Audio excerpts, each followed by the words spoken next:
When Joe rejoined his battalion, they'd moved south to a quiet part of the front near Peronne, formerly part of the French line. The division had taken over trenches to the east of Rozelle, and after the horrors of Passchendaele, Joe couldn't believe his luck at getting such a cushy billet.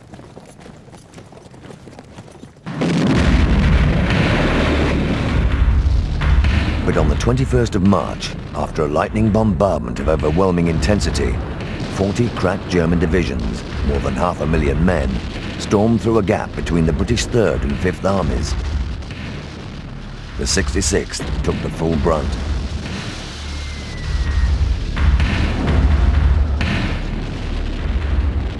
A lad come down the line and he said, "Lieutenant H wants you to bring 20 men up." So I got about a dozen. I said, "Follow me."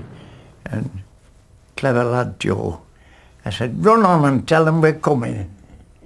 And he knows, run round the bend. He come back without his rifle and without his hat. "They're here, Sergeant, they're here, Sergeant."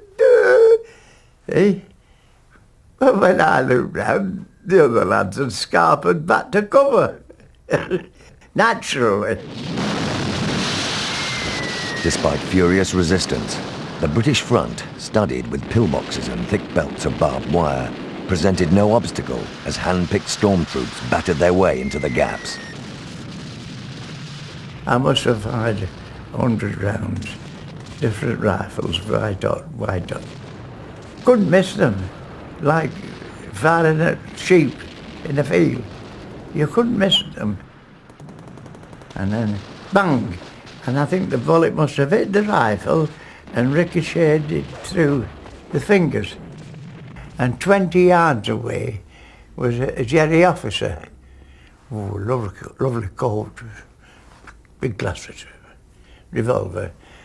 So I just dropped my equipment, got my forage cap, put it on my head, kicked my tin hat away, and I walked to him.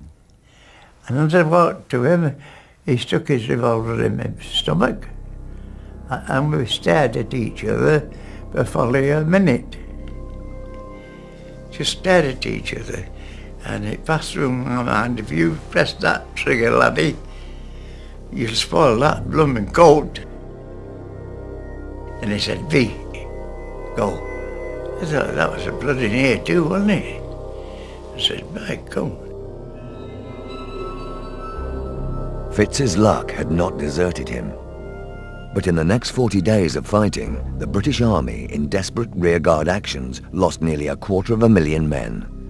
This represents a higher proportion of casualties lost per day than at any other time in the war, more even than the combined killing fields of the Somme and Passchendaele.